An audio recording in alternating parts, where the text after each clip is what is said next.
जय हिंद दोस्तों। जियो स्टडी के यूट्यूब चैनल में आप सभी का स्वागत है। मैं हूं पंकज कुशवाहा। जहां दोस्तों संध्या के 7 बज चुके हैं, सभी लोग मेरे साथ लाइव क्लास में जुड़ जाइए। अभी हम लोग का जो टॉपिक चल रही है दोस्तों प्रतिशत के ऊपर है, और यह प्रतिशत के ऊपर तीसरी वीडियो है। इससे पहले 2 वीडियो आ चुकी है। अगर आप उसे अभी तक नहीं देखें दोस्तों, तो सबसे पहले आप उस वीडियो को देख ले, ताकि आपको सारा टाइप समझ में आ जाए। अभी तक हम लोग 4 टाइप कंप्लीट कर चुके हैं। आज हम लोग पढ़ने वाले हैं 5वीं टाइप को। तो चलिए शुरू करते हैं आज की बहुत ही जबरदस्त क्लास और बहुत ही जबरदस्त सेशन को। देखिएगा, आज हम लोग पढ़ने वाले हैं टाइप 5। ठीक है। और इस टाइप में आपको एक फॉर्मूला बताएंगे दोस्तों, जो कि बहुत ही महत्वपूर्ण है। और इसी फॉर्मूला से प्रतिशत टॉपिक का आधा से अधिक मैथ को सोल्व किया जाता है।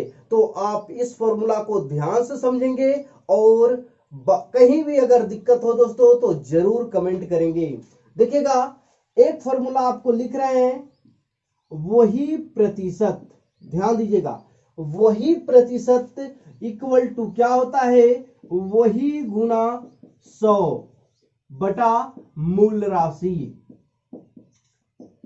अगर आपको यह फॉर्मूला समझ में आ गया तो प्रतिशत की आधी जो मैथ होती है वह आप समाप्त कर लेंगे मात्र एक फॉर्मूला से दोस्तों। क्या है, वही प्रतिशत बराबर वही गुना 100 बटा मूल राशि। अब आपको देखने वाली बात है कि वही क्या है दोस्तों। अब इसको समझ लो। अगर आपको पूछे कि लाभ प्रतिशत क्या होगा, ध्यान दीजिएगा, क्या पूछे कि लाभ प्रतिशत क्या होगा, या आपको पूछे कि हानि प्रतिशत क्या होगा, या पूछे कि वृद्धि प्रतिशत क्या होगा, या कमी प्रतिशत क्या होगा, या उससे उसके तुलना में प्रतिशत निकालिए, या सिंपल सा अगर कह दे कि किसी भी चीज का, सिंपल सा समझना दोस्तों, किसी भी चीज का सिंगल रूप में प्रतिशत निकालने के लिए बोल दे तो वो लगाना है वही प्रतिशत। समझ में आ गया। वही प्रतिशत अगर लाभ पूछे तो लाभ गुना 100 बटा मूल राशि। अब इसे समझना है कि मूल राशि क्या होती है। तो देखो, मूल राशि में बहुत सारा चीज हो सकता है दोस्तों, समझना ध्यान से। मूल राशि के अंतर्गत क्या क्या चीज आएगा उसके बारे में आपको बतला रहे हैं। जैसे कि क्रयमूल हो गया, तो क्रयमूल भी मूल राशि है। आपका जो भी चीज 100% होता है वो चीज जो है मूल राशि होता है। और क्या मूल राशि हो सकता है, आपको एमआरपी जो होता है, एमआरपी मूल राशि होता है। और क्या मूल राशि हो सकता है दोस्तों, तो कहीं आप देखिएगा साधारण ब्याज चक्रवृद्धि ब्याज में जो मूलधन होता है उसी को मूल राशि कहते हैं, मूलधन। तो ये सारा चीज जो होते हैं, क्रयमूल, 100%, एमआरपी, मूलधन, ये सारा जो होते हैं वो मूल राशि के अंतर्गत आते हैं। समझ में आ गया। अगर यह फॉर्मूला पूरी तरीका से समझ लेते हैं तभी आपसे सारा मैथ बनेगा। टाइप नंबर आपका 5 है, फिर से बता रहे हैं। फॉर्मूला का नाम फिर से आपको रिपीट करते हैं, वही प्रतिशत बराबर वही गुना 100 बटा मूल राशि। ठीक है। पूरी तरीका से आपको अगर समझ में आ गया तो आप अपने कॉपी में लिख लीजिए। ठीक है। अब शुरू करते हैं इसी फॉर्मूला से रिलेटेड आज का सेशन को। देखिएगा ध्यान से, इस फॉर्मूला को मिटा देते हैं दोस्तों, और आज का जो पहली प्रश्न है वो आपके सामने पेश करते हैं। चलिए ध्यान दीजिएगा, ये रही आज की पहली प्रश्न। उस प्रश्न में बोला जा रहा है दोस्तों कि यदि ए की आय बी की आय से 20% कम हो तो बी की आय ए की आय से कितने प्रतिशत अधिक है। ध्यान से क्वेश्चन को देख लीजिए, और इसी क्वेश्चन को आपको बनानी है, क्योंकि देखिएगा आर्मी की एग्जाम हो गया या किसी भी डिफेंस की एग्जाम हो गया दोस्तों, यह प्रश्न बहुत बार एग्जाम में आ चुकी है, और ना जाने कितना बार आ चुका होगा दोस्तों, इसको कहना मुश्किल है दोस्तों। क्योंकि आप पे हमेशा देखिएगा कोई भी एग्जाम पढ़ा ये इस टाइप का क्वेश्चन आपको पूछ ही देता है ना। तो ऐसे प्रश्न को सोल्व करने के लिए कैसे क्या करेंगे देखिएगा ध्यान से। देखिए बहुत सारे विद्यार्थी का कमेंट आना स्टार्ट हो गया है, इसका सही आंसर देना स्टार्ट कर दिए दोस्तों। अगर आप भी जानते हैं तो इसे जल्दी से सोल्व करके बताएं, और अगर नहीं जानते हैं तो सीखने की कोशिश करेंगे। कहता है ये किया है बी क्या से 20% कम है। अभी बताएं क्या कि कोई भी राशि जो होती है, कोई भी राशि होती है, एमआरपी हो गया या कोई भी राशि जो होता है क्रयमूल्य हो गया, कोई भी राशि अपने आप में कितना परसेंट होता है दोस्तों, तो 100% होता है। समझिएगा ध्यान से, कोई भी राशि अपने आप में 100% होती है। यहां पे क्या बोलती है कि 20% कम है, तो जितना बोलेगा वही गुना क्या करना है 100। फॉर्मूला ही बताया है कि वही गुना 100 और बटा क्रयमूल्य या मूल राशि। अब यहां पे बताता है कि मूलधन जो था वह 100% था, लेकिन 20% क्या हो गया, कम हो गया है। तो मूल राशि क्या बचा दोस्तों, तो मूल राशि 80%। फिर से समझेंगे, मूल राशि जो होता है कितना परसेंट, फिक्स है 100%, लेकिन इस क्वेश्चन में बोल रहा है कि 20% इसकी कमी कर दी गई है ना। तो यदि 20% कमी कर दी जाएगी तो मूल राशि कितना बचेगा दोस्तों, 80%। तो ये लिख देते हैं 80%, वही गुना 100 बटा मूल राशि। समझ में आ गया। अब इसे सिंपल सा सोल्व कर लीजिए। 1 0 से 1 0, 4 दूना का 8 और 25 दूना का 100 इक्वल टू आपका आंसर आ गया कितना परसेंट, 25%। ठीक है, पूरा प्रश्न पढ़ने की भी जरूरत नहीं है, आपको सिर्फ पढ़ना है ए किया है बी किया है से 20% कम हो, है ना, इसी से काम हो गया। तो चलिए अब हम लोग बनाते हैं दूसरी नंबर प्रश्न को। आशा करते हैं दोस्तों यह टाइप आपको समझ में आ रहा होगा। अगर आ रहा है तो हूबहू आपका टाइप का दूसरा नंबर प्रश्न है जो कि आपका स्क्रीन पे आ चुका है, इसे बनाएंगे। क्या बोला जा रहा है कि राम की आय मोहन की आय से 25% अधिक है, तो मोहन की आय राम की आय से कितने प्रतिशत कम होगा। ध्यान से बनाना है, क्वेश्चन बहुत ही शानदार है, सोल्व करने की कोशिश करिए। चलिए देखिएगा क्या बोला, 25% अधिक है। जो बोले 25% अधिक है तो 25 ही गुना 100 बटा मूल राशि क्या बन गया, क्योंकि मूल राशि होता है 100%, लेकिन यहां पे बोल रहा है कि 25% अधिक है, यानी मूल राशि क्या बन गया दोस्तों, 125, है ना। अब इसे सिंपल सा काट लेंगे और आंसर निकाल लेंगे। क्या, 25 चौका 100, 25 25 25 से और 20 पचे 100, यानी कि कितना परसेंट आंसर आ गया, 20% इसका सही आंसर हो गया। ठीक है, मजा आ रहा है, समझ में भी आ रहा होगा। चलिए तो सोल्व करते हैं आगे की प्रश्न, और ये आपको सामने देते हैं दोस्तों तीसरी नंबर प्रश्न, जो कि इस तरीका से है, समझिएगा। कहता है कि सीता की आय गीता की आय से 50% कम है। समझिएगा, सीता की आय गीता की आय से 50% कम है, तो गीता की आय सीता की आय से कितने प्रतिशत अधिक होगा। कितना शानदार क्वेश्चन है, जल्दी से सोल्व करेंगे। क्या करेंगे, 50% कम है दोस्तों, तो 50 ही गुना क्या कर लेंगे 100 और बटा क्या कर लेंगे मूल राशि। तो 50% कम है, 100 में 50 कम गया तो कितना बचा, 50 बच गया। अब इसे काट लीजिए, इक्वल टू मूल राशि कितना हो गया दोस्तों, वो हो गया 100%। ठीक है, समझ में आया। अगली प्रश्न को सोल्व कीजिएगा। चलिए देते हैं अगली प्रश्न को, आप इस प्रश्न को सोल्व करके बताएंगे। कहता है कि चीनी के मूल्य में 20% की वृद्धि हो जाती है, तो उसके खपत में कितने प्रतिशत की कमी की जाए ताकि खर्च पर कोई परिवर्तन ना हो, है ना। कितना शानदार प्रश्न है, आप इस प्रश्न को सोल्व करने की कोशिश करें। तो लाइफ में एक ही चीज याद रखना है दोस्तों कि अगर कहीं भी इस फॉर्मूला को वही गुना 100 बटा मूल राशि, जो कि इसको क्या कहते हैं, सिंगल प्रतिशत का फॉर्मूला, सिंगल फॉर्मूला याद रखिएगा। कभी भी आपसे बोलेंगे कि सिंगल फॉर्मूला लगा दीजिए। इसका मतलब क्या समझना है, वही गुना 100 बटा मूल राशि लगाना है ना। तो सिंगल फॉर्मूला का अर्थ क्या होता है कि कहीं क्वेश्चन में एक सिंगल प्रतिशत दिया हुआ रहेगा और आपको आंसर प्रतिशत में लाना रहेगा, तो यही फॉर्मूला का प्रयोग करेंगे। ठीक है, सेम चीज है, इसको बनाने की कोशिश करेंगे। कैसे बनेगा, कहता है कि चीनी के भाव में 20% की वृद्धि कर दिया, तो 20% की वृद्धि कर दिया जाए जो तो क्या हो जाएगा, 120 हो जाएगा। और इसे सिंपल सा हल कर लीजिए, 6 दूना 12, 3 दूना 6, 50 दूना 100, यानी कि 50/3 आ रहा है। और 50/3 को सोल्व कीजिएगा तो 16.2/3% है ना। आंसर हो गया आपका।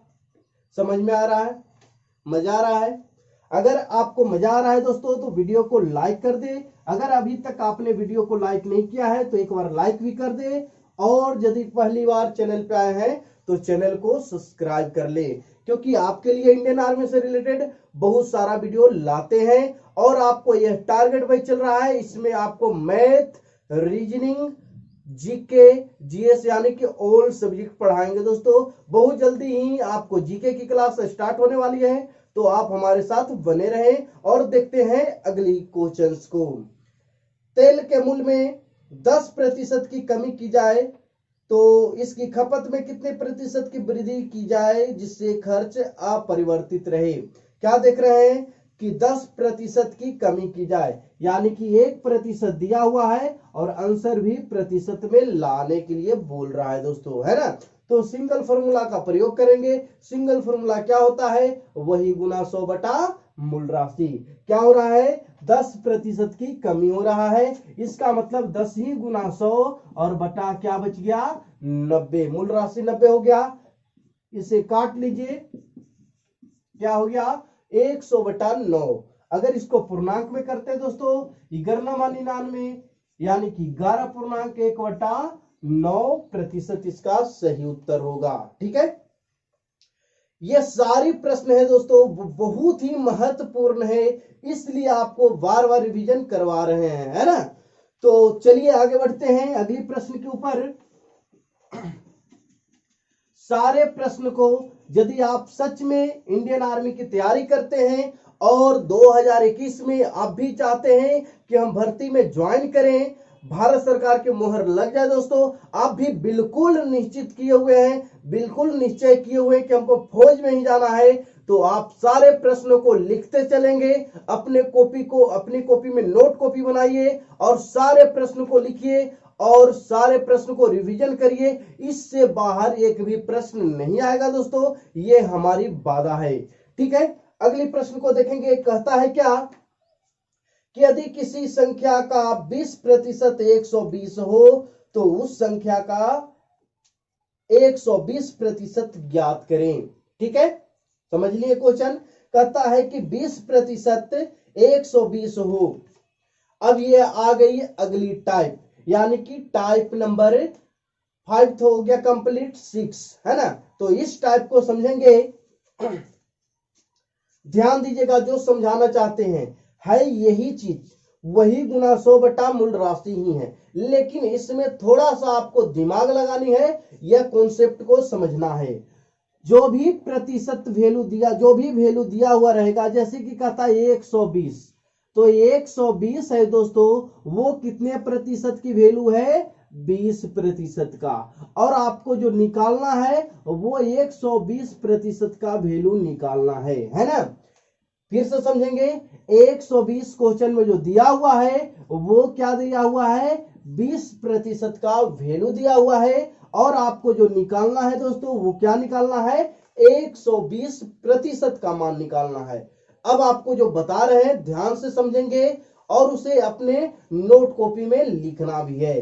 क्या लिखना है कि जो प्रतिशत, जो वैल्यू दिया हुआ रहे उसको लिख लेना है, और यही वैल्यू का प्रतिशत वैल्यू नीचे में लिखना है, यानी कि जो संख्या है उसी का प्रतिशत वैल्यू नीचे में लिखना है। यानी 120 जो है कितना परसेंट का वैल्यू है, तो 20% का वैल्यू है, इसलिए 20% को कहां लिखेंगे, नीचे में लिखेंगे। यहां तक क्लियर हो गया। और जो निकालने के लिए बोला जाए दोस्तों, उसे हमेशा गुणा में लिखा जाता है। तो कितना परसेंट का वैल्यू निकालना है, 120% का, तो 120 यहां पे लिख देंगे। ठीक है, समझ में आ गया। अब यहां पर देखिएगा परसेंट से परसेंट समाप्त हो गया, 1 0 से 1 0 यहां काट दीजिए दोस्तों, 6 दूना का 12 काट दीजिए, 12 छक 72 हो गया। यानी कि आंसर आपका क्या आ गया, 720 इसका सही उत्तर आ रहा है। समझ में आया। बहुत सारे विद्यार्थी समझ गए हैं, लेकिन कुछ विद्यार्थियों को दिक्कत हो रही है, फिर से एक बार बताते हैं। देखिएगा, कहता है कि जो आपका मान दिया हुआ रहे, जो वैल्यू दिया हुआ रहे दोस्तों, उसको लिखना है कहां पे, ऊपर में, और इसी का परसेंटेज वैल्यू लिखना है कहां पे, जो 20% दिया हुआ है इसी का परसेंटेज वैल्यू नीचे में लिखना है। और जो निकालने के लिए बोला जाए उसे कहां लिखना है, गुना में लिखना है। ठीक है, समझ गया। और काट लेना है।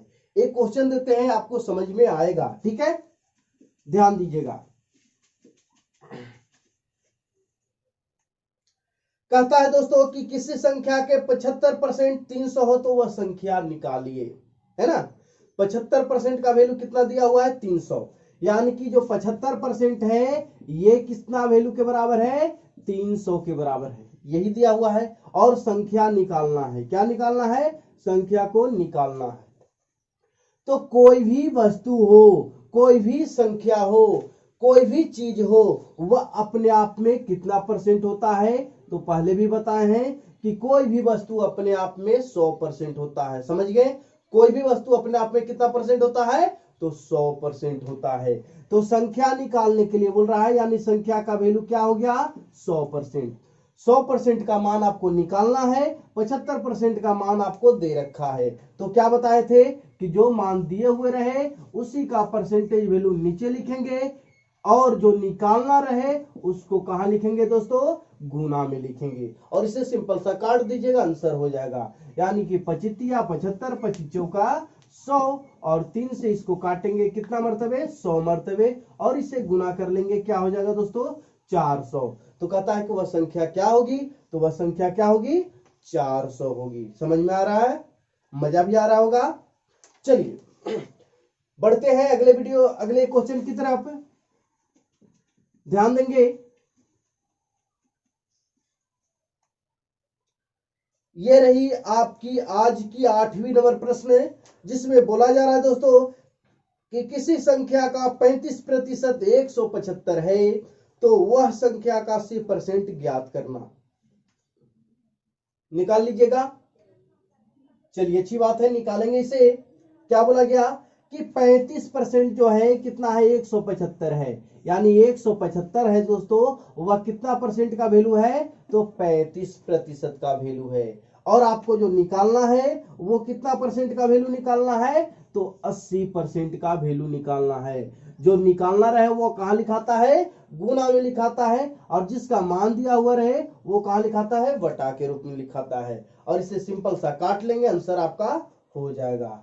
तो काटते हैं दोस्तों, परसेंट से परसेंट गया, 16 पचे 80, और 7 पचे 35। और अगर कहीं कटता है तो काट लेंगे, नहीं कटता है तो गुना करके आपको हल कर लेंगे। तो देखते हैं, 7 दूना का 14, 15 16 17 3, 7 पचे 35, कट रहा है तो काट दीजिए। 7 दूना 14, 15 16 17 3, 7 पचे 35, 25 मरतबे कट गया। अब इसे गुना कर लीजिए, 16 पचे 80, हाथ में रहा 8, और 16 दूना 32, 32 और 8 आपका हो गया 40। यानी इसका सही आंसर क्या हो गया, 400। अगर आपका 400 आंसर आया है तो बिल्कुल सही है दोस्तों। ठीक है, कितना आसान है, समझ में आया। चलिए अगले क्वेश्चन की तरफ बढ़ते हैं, ध्यान देंगे। ये रही अगली प्रश्न, कहता है एक कर्मचारी की वेतन में 20% कटौती कर दी गई, वेतन को मूल रूप में लाने हेतु कितने प्रतिशत की वृद्धि करनी होगी। ध्यान दीजिएगा, पहले भी यह टाइप कंप्लीट करवाए हैं कि 25% कटौती कर दी गई, यानी कि कम कर दी गई। कोई भी किसी का भी सैलरी हो उसमें 20% कटौती करना का मतलब हो गया कि 20% सैलरी को घटा देना। ठीक है, तो देखिए 20% क्या हो रहा है, घट रहा है, तो 20 गुना 100 बटा 80, क्योंकि 20 घट गया तो मूल राशि 80 बचा। अब इसे सिंपल सा काट लीजिए, काटने के बाद क्या हो गया, तो सैलरी जो है उसका पहले के मुकाबले 25% वृद्धि करेगा, तब जाकर के मेकअप करेगा, है ना। समझ में आया। अगले प्रश्न को देखें, चलिए देखते हैं अगली प्रश्न को। यह रही आपकी आज की 10वीं नंबर प्रश्न, जिसमें कहा गया है कि एक वस्तु के मूल्य में 10% की कमी करने के बाद इसे मूल रूप में लाने के लिए कितने प्रतिशत की वृद्धि करनी होगी। चाहे क्वेश्चन किसी लेवल से पूछे दोस्तों, लेकिन तरीका को समझना है। तरीका क्या बताए हैं कि प्रतिशत 1% आपको दिया हुआ रहेगा और आंसर भी प्रतिशत में लाना रहे, तो आपको सिंगल फॉर्मूला का प्रयोग किया गया है। तो हम भी सिंगल फॉर्मूला का प्रयोग करते हैं। कैसे करें कि 10% की कमी कर दी, 10% की कमी कर दी गई, यानी कि 10 ही गुना 100 और बटा मूल राशि। 10 कमी कर दी गई तो मूल राशि कितना बचा, 90 ही बचा, क्योंकि मूल राशि टोटल 100% होता है। 10 कमी कर गई, आपको 90 बच गया, है ना। अब इसे काट लीजिए, यानी कि क्या बचा, 100 बटा 9, और इसे यदि भाग करेंगे 1199, यानी कि क्या हो गया, 11.1/9%। ठीक है, तो आज हम लोग कितने टाइप सीखे, 2 टाइप। आज की वीडियो आपको कैसी लगी दोस्तों, जरूर एक बार कमेंट करके बता देना, और अगर वीडियो अच्छी लगी हो तो वीडियो को लाइक भी करना और वीडियो को अपने दोस्तों के पास शेयर भी करना। चलिए मुलाकात करते हैं अगले वीडियो में, और तब तक हमें इजाजत दीजिए। जय हिंद, जय भारत।